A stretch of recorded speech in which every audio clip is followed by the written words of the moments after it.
Përshëndetje nderuar teleshikues, jemi në edicionin informativ këtu në News 24, do t'ju njojmë tani më gjerësisht me informacionet e fundit. Pas ratisjes Altin Doci, Drejtoria e Burgjeve ka transferuar një numër të burgosurish nga burgu i Durrësit drejt atij të Fierit dhe Peqinit për shkak se konsiderohen persona me rrezikshmëri të lartë. Ne do të kemi një komunikim të drejtë për drejtë tani me kolegen Klod Haxhia për të mësuar më shumë informacione. Klodi, përshëndetje. Përshëndetje, unë flas nga burgu i Durrësit, ku mbrëmjen e shkuar janë transferuar 33 të dënuar dhe të paraburgosur, të cilët konsiderohen me rrezikshmëri të lartë shoqërore që kanë qëndruar në burgun e Durrësit. Menjëherë ky transferim ka ardhur pas arratisjes spektakolare të Altin Docit 2 ditë më parë nga Spitali i Durrësit, pasi ishte transferuar për në spital nga IEVP-ja Durrës në repartin e infektivit në Spitalin e Durrësit i paprangosur, dhe 3 orë pasi ka qëndruar aty, Altin Doci është arratisur në mënyrë spektakolare, i shoqëruar vetëm nga 2 punonjës policie. Pak mbrëmjen e djeshme, duke nisur nga ora 20 e mbrëmjes, në masa të rrethta sigurie janë transferuar drejt burgut të Peqinit 33 të dënuar, midis tyre Lulzim Berisha, Orges Molla, Eugene Koka, 2 shtetas brazilian, një nga Venezuela, personazhe këta të njohur për rrezikshmërinë e tyre të lartë nga burgu i Durrësit drejt Peqinit.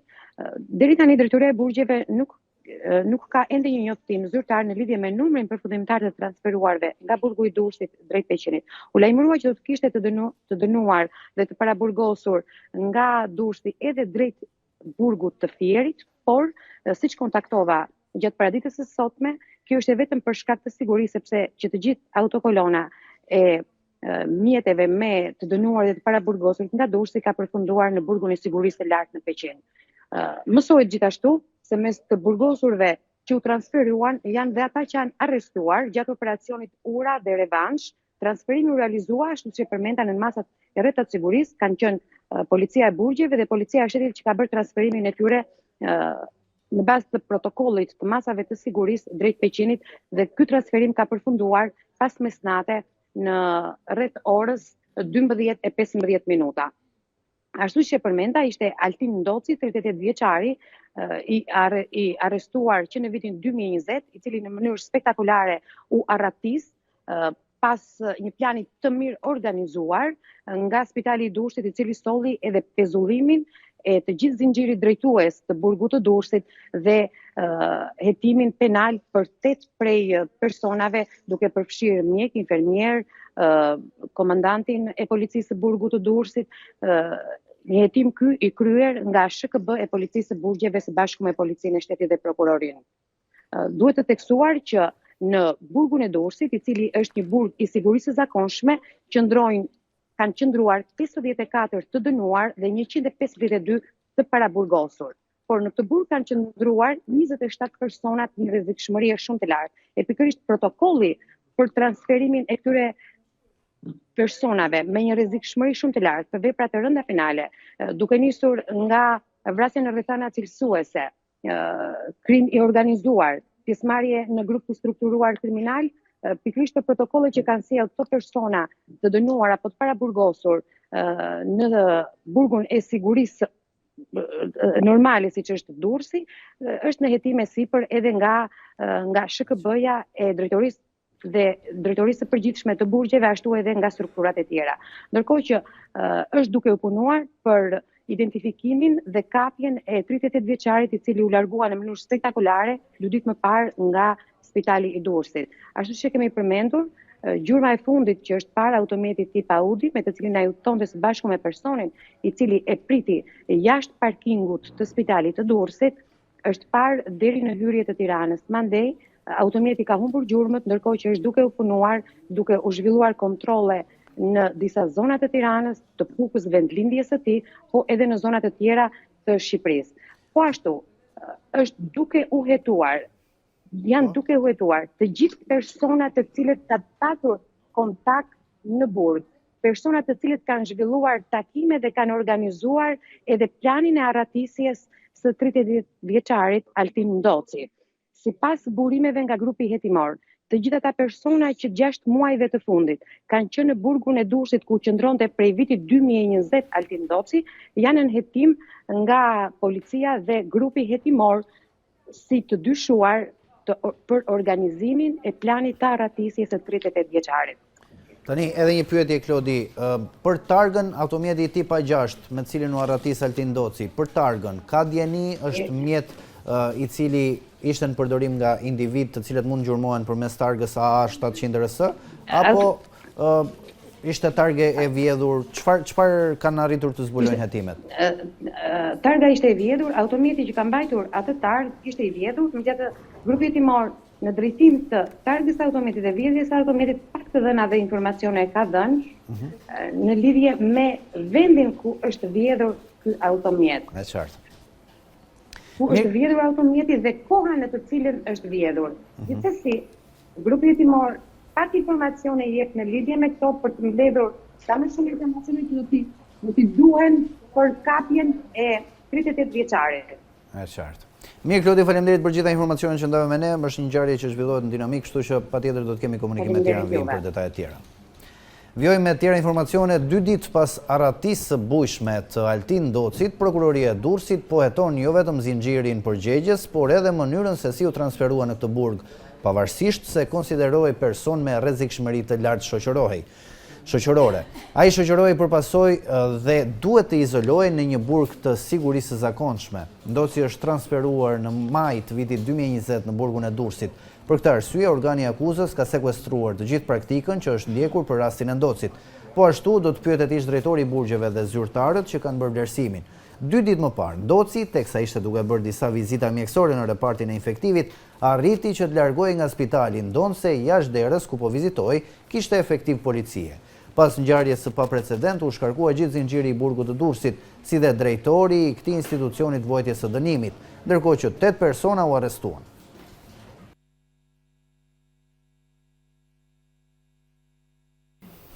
Do të shkojmë tani në një komunikim të drejtë për drejtë të deputetit Klevis Balliu nga kryesia e kuvendit. Ta ndjekim së bashku. Ardhmen e Shqipërisë nga babëzia, korrupsioni dhe mbi të gjitha kartelet e drogës të qeverisë. Faleminderit.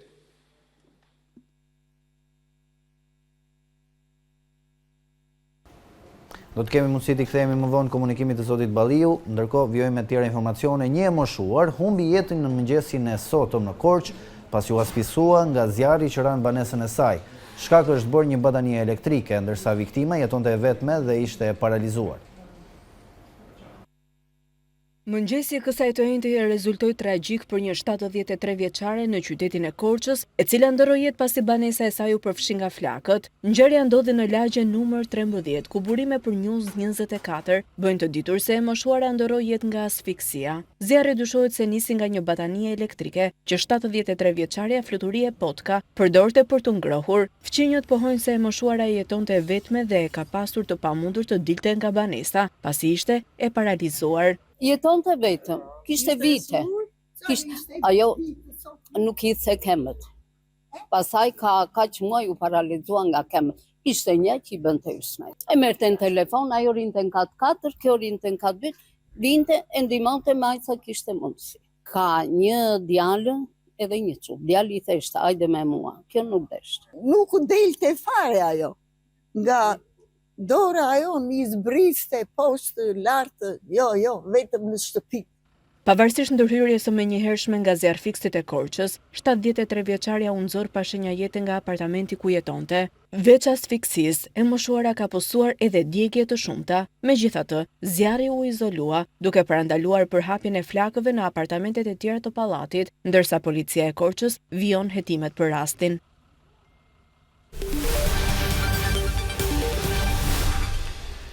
Jemi me lajmin e fundit. Ambasada e Shtetit të Bashkuara në Tiranë ka nxjerrë një njoftim të dytë mbi pezullimin e dhënies së vizave për qytetarët shqiptar dhe 74 etnitë të tjera, njoftimi i ditës së djeshme.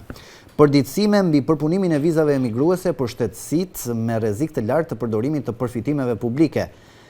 Presidenti Trump ka bërë të qartë se emigrantët duhet të jenë financiarisht të vetë mjaftueshëm dhe të mos përbëjnë barë financiare për amerikanët. Departamenti i Shtetit po kryen një rishikim të plotë të gjitha politikave, rregulloreve dhe udhëzimeve për të siguruar që emigrantët nga këto vende me rrezik të lartë të mos përdorin ndihma sociale në Shtetet e Bashkuara dhe të mos konsiderohen barë publike. Duke filluar nga 21 janari 2026, Departamenti i Shtetit do të pezullojë lëshimin e të gjitha vizave emigruese për aplikantët që janë shtetas të vendeve të mëposhtme, mes tyre dhe Shqipëria. Pyetje të shpeshta: çfarë ndodh me takimin tim për intervistën e vizës emigruese? Aplikantët për vizë emigruese që janë shtetas të vendeve të prekura mund të dorëzojnë aplikimet për vizë dhe të marrin pjesë në intervista.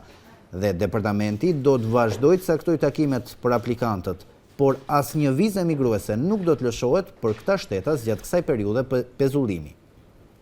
A ka ndonjë përjashtim? Shtetasit me 2 shtetësi që aplikojnë me një pasaportë të vlefshme të një vendi që nuk është i listuar më sipër janë të përjashtuar nga ky pezullim. A ndikon kjo në vizën time aktuale të vlefshme? Asnjë vizë emigrimi nuk është hequr si pjesë e këtij udhëzimi. Për pyetjet që lidhen me hyrjen në Shtetet e Bashkuara, ju referojmë te Departamenti i Sigurisë Kombëtare i Shteteve të Bashkuara dhe pyetja e fundit e shpeshtë, të cilës ambasada i ka dhënë përgjigje: a zbatohet kjo për vizat turistike? Jo, ky pezullim zbatohet vetëm për aplikantët e vizave emigruese. Vizat turistike janë viza jo emigruese. Njoftimi i dhënë nga ambasada e Shtetit të Bashkuara në Tiranë. Pas lajmit se SBA ka pezulluar dhënien e vizave për shtetasit shqiptar, reagimet shumëta ka patur nga radhët e opozitës. Deputetët dhe drejtues Partisë Demokratike e kanë konsideruar këtë si dështim të qeverisë Rama dhe hap pas në imazhin e Shqipërisë në arenën ndërkombëtare. Sekretari i përgjithshëm, Flamur Noka, bën përgjigjes kryeministrin Rama për këtë vendim, duke e konsideruar si goditjen më të madhe që marrëdhëniet shqiptaro-amerikane kanë marrë. Për shkak të narkoshtetit e Edi Ramës e pësojnë shqiptarët. Shqipërisë, shtet antar në NATO, që nga viti 2009 i ndalen procedurat për marrjen e vizës amerikane. Kjo është goditje më e madhe në marrëdhëniet shqiptaro-amerikane. Edi Rama, shkaku i tij, shkruan Noka. Ndërsa Belind Kolliçi thotë se ky vendim e rendit Shqipërinë në vendet e pazhvilluara. Vendimi i fundit i pezullimit vizave nga SBA si mbrojtje nga vendet armike apo ato burim të emigracionit palishëm e radhit Shqipërinë në një tjetër listë të zezë. Kjo fal kreut të narkoshtetit të parë në Europë, Edi Rama, shkruan Kolliçi. Ndërsa deputetja Ina Zhupa e konsideron këtë si një këmban alarmi dhe vendim që dëmton qytetarët shqiptar. Ky është një hap prapa për Shqipërinë, jo sepse partnerët na kanë braktisur, por sepse qeverisja ka dështuar.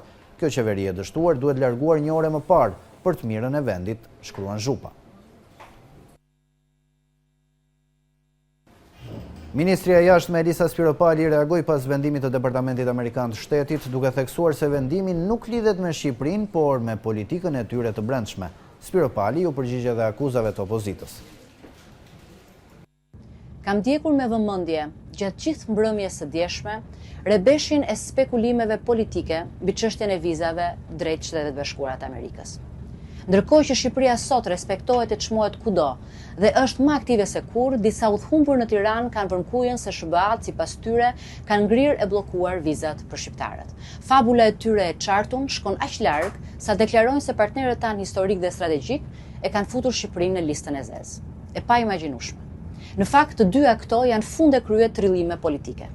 E vërteta është se vendimi i fundit i Shtetet Bashkuara të Amerikës nuk ka bllokuar lëvizjen dhe udhëtimin e qytetarëve shqiptar drejt SBA-s. Kurse nuk janë bllokuar as vizat për qëllime turistike, studentët, biznesi, vizitat e familjarët apo eventet lidhura me punën.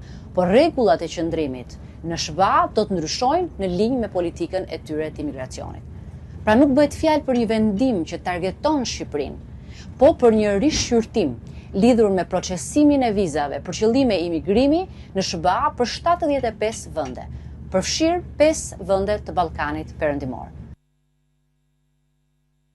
Do t'i rikthehemi edhe një herë tani komunikimit të nënkryetarit të Komisionit për Sigurinë Kombëtare, Klevis Balliu. Përshëndetje, të nderuar qytetarë. Si pasojë e vjedhjes sistematike, korrupsionit të shfrenuar, kapjes së shtetit, mungesës së lirisë dhe mbi të gjitha, bashkëpunimit të drejt për drejt të qeverisë me kartelet e drogës, Shqipëria sot është kthyer në një vend të pasigurt. E ardhmja e çdo qytetari është e errët dhe e kërcënuar. Jo vetëm Shtetet e Bashkuara të Amerikës kanë ndërmarrë masa kufizuese, por edhe Bashkimi Evropian, si pasojë e skandalit të fundit tek Akshi, ku u faktua ngritja e një sistemi narkoterrorist në udhëheqjen e Edi Ramës, një sistem ku kartelet kontrollojnë segmente të sigurisë kombëtare dhe marrin peng biznesmen që nuk pranojnë të tërhiqen nga tenderat publik. Për këtë arsye, komuniteti evropian vendosi të pezullojë fondet për digitalizimin, pasi tashmë është provuar se Shqipëria ka një qeveri që vjedh fondet publike. Ndërkohë, Edi Rama tallet me shqiptarët duke folur për integrimin e Bashkimit Evropian në një kohë kur vetë Bashkimi Evropian pezullon fondet për Shqipërinë për shkak të vjedhjeve dhe bashkëpunimit të tij me bandat kriminale. Sot vendi ndodhet në rrezik serioz, ndërsa e ardhmja e qytetarëve është e kërcënuar sepse qeveria po negocion interesat kombëtare të Shqipërisë për interesat të ngushta monetare të pushtetit. Çdo ditë më shumë po largohemi nga misioni ynë për të integruar në botën euroatlantike dhe kjo ndodh vetëm për faj të Edi Ramës. Akshi është pasqyra më e qartë e sistemit narkoterrorist të ngritur nga Edi Rama, ku trafikantët dhe grupet kriminale kontrollojnë institucionet shtetërore. Sot Edi Rama është i vetmi kryeministër në botë që ka ngritur një post të posaçëm për të kontrolluar gjithçka, koordinatorin e krimit të organizuar brenda qeverisë. Nën qeverisjen e Partisë Demokratike, Shqipëria vizitohej nga presidenti i Shteteve të Bashkuara. Sot shqiptarët nuk mund të udhëtojnë në Shtetet e Bashkuara, sepse udhëhiqen nga një qeveri e karteleve dhe një qeveri hajdutësh. Nën qeverisjen e Partisë Demokratike, Bashkimi Evropian sillte fonde për Shqipërinë, qoftë për bujqësinë, qoftë dhe për digitalizimin. Sot këto fonde janë bllokuar sepse Bashkimi Evropian vetë e di fare mirë se fondet në Shqipëri vidhen nga hajdutët në pushtet. Më 24 janar të bashkohemi për të mbrojtur të ardhmen e Shqipërisë nga babëzia, korrupsioni dhe mbi të gjitha kartelet e drogës të qeverisë. Faleminderit.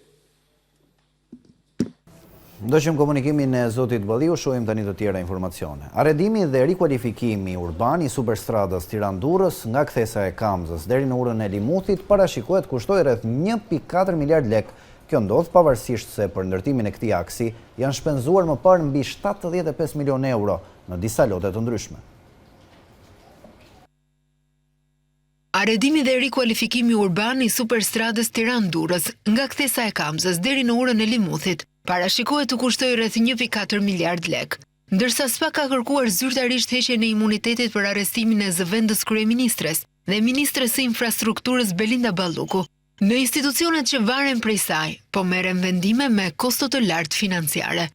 Autoriteti rrugor shqiptar ka bërë gati tenderin që përfshin fazat 1, 2 dhe 3, ku aktualisht po punohet për zgjerimin e superstradës Tiranë-Durrës. Kjo ndodh pavarësisht se për ndërtimin e këtij aksi janë shpenzuar më parë mbi 75 milion euro në disa lote të ndryshme. Sipas dokumenteve, drejtori i ri i ARSH-s Ami Kozeli, me bekimin e vet Ballukut, ka hapur tenderin me objekt arredim rikualifikim urban superstrada Tiranë-Durrës nga faza 1 deri në fazën e 3. Punimet përfshin kryesisht vjezime dhe sinjalistik horizontale dhe vertikale. Fondi limit është rreth 1.4 miliard lek, ose afërsisht 15 milion euro. Pas përfundimit, autostrada do të ketë 8 korsi në total, nga 4 në secilin drejtim, ndërsa shpejtësia e lejuar do të variojë nga 90 deri në 140 km/h. Nënkryetari i Komisionit Ekonomisë Eno Bozdo ka kërkuar që të bëhet transparent sa i përket parkut Durana. Ai e ka cilësuar një nga evazionet më të mëdha fiskale, ndërsa tha se qeveria ka implementuar skemën duke grabitur paratë e shqiptarëve dhe duke u dorëzuar kompanive të përzgjedhura. Me cilësinë e deputetit Kuvendit të Shqipërisë dhe në pozicionin e nënkryetarit të Komisionit Ekonomisë dhe Financave, jam drejtuar dje me një shkresë zyrtare Ministrës Ekonomisë dhe Ministrit Financave për të marrë një informacion sa më të plot, transparent, shtërrues për çështjen shumë problematike të parkut virtual teknologjik Durana. Shkresa kërkon informacion të plot mbi këto çështje. Emrat e kompanive të regjistruara në park, emrat e pronarëve të tyre, adresat reale të kompanive, përfitimet financiare që këto kompani kanë marrë si pasojë e përjashtimeve fiskale që parku ofron. Arsyet e përzgjedhjes këtij modeli nga ana e qeverisë shqiptare, si dhe përputhshmëria e këtij modeli me legjislacionin e Bashkimit Evropian, veçanërisht me rregullat e ndihmës shtetërore, një çështje kjo shumë e nxehtë për Komisionin Evropian. Këto informacione do të ndihmojnë për të hedhur dritë dhe bërë transparencën e plotë mbi këtë çështje shumë të ndjeshme, e cila po shpaloset përpara opinionit publik si një ndër evazionet më të mëdha fiskale dhe kësaj radhe se asnjëherë tjetër me konceptimin dhe bashkëpunimin e plot të qeverisë shqiptare. Me pak fjalë, jemi përpara një situate ku me sa duket, vetë qeveria që ka ndërtuar një skem të evazionit fiskal, përzgjedh kompanitë e saj të preferuara dhe më pas e implementon ajo vetë këtë skem. Praktikisht, qeveria dhjedh parat publike dhe i dërgon ato te kompanitë e përzgjedhura.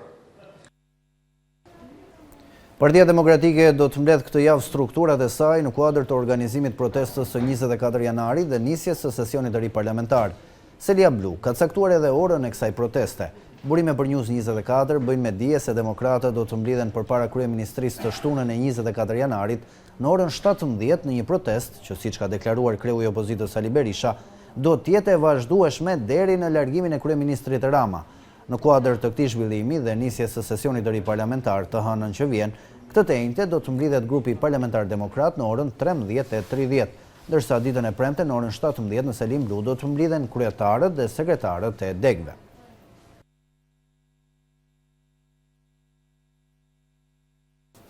Do të shkëputemi tani për një hapësirë publicitare, rikthehemi pas pak me informacione të reja.